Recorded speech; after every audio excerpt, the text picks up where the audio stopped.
Okay, we're here with Davidson, one of the greatest caddies Australia's ever seen, and we just want to know a little bit to start with. Sorry, Christian this week is caddying for Minji Lee, and a little bit about your caddying career and what led you to this point here.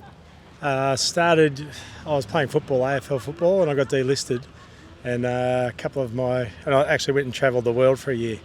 And I came home and I had a welcoming home party, and a couple of my mates, Simon and Bussy, were at the party, and I wanted to keep travelling. So they said, why don't you come to Japan and we'll get you a job and stuff like that, and then you can tour some of Japan and they'll give you some coin to get around and see the countryside and all that sort of thing. So I did that, and I think Simon said it a bit tongue-in-cheek, I think. And I turned up on the side of the ropes about 2 weeks later, and there I was. And they got me a job the next week, and the rest is history, I suppose. Yeah. So tell us some of the people you work for in Japan and some of the success you've had there.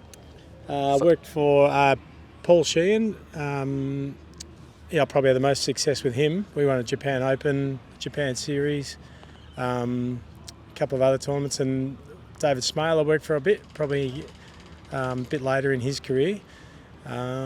Stuart Ginn and Ginny, I didn't actually work for him in Japan actually, but he asked me to go to America with him if he qualified in the Champions Tour. So I spent 5 or 6 years there with him, and then and then came back to Japan and worked for Shio. You also made the yardage books on the US Senior Tour? Yeah. How did that come about? I did work with a guy called Simon Clark, who his penmanship and yardage books I think should still be out there now, because they're just they're great to look at and they're easy to read and all the right information's in there and stuff. So I basically just echoed the books that were in Japan and did.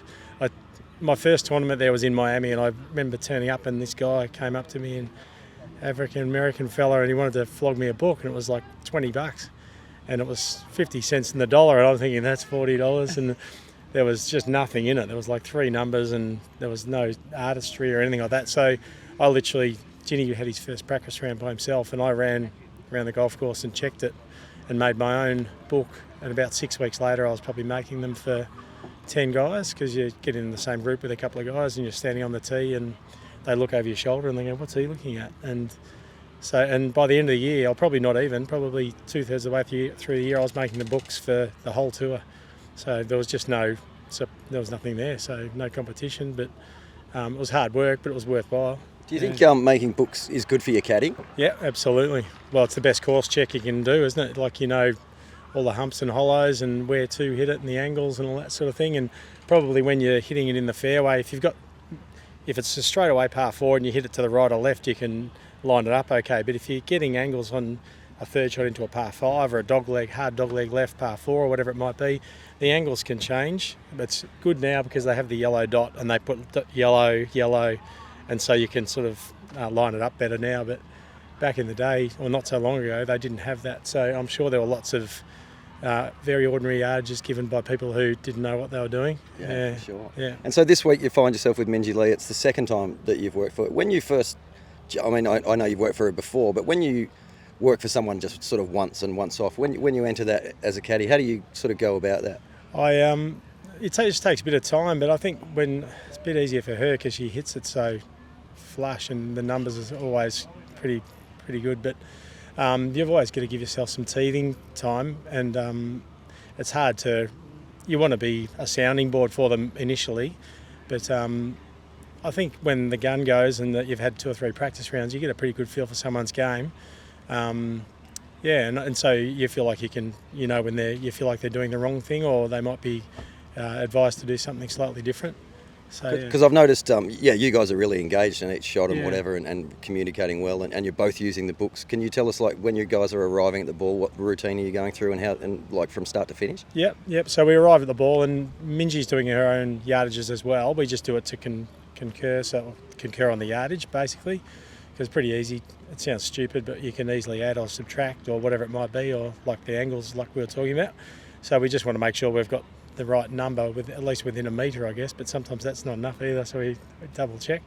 So we basically make sure we've got the right number, but Minji already takes into account the elevation change, which I normally give the normal number, then the elevation change, and then we work it out from there where we want to land the ball.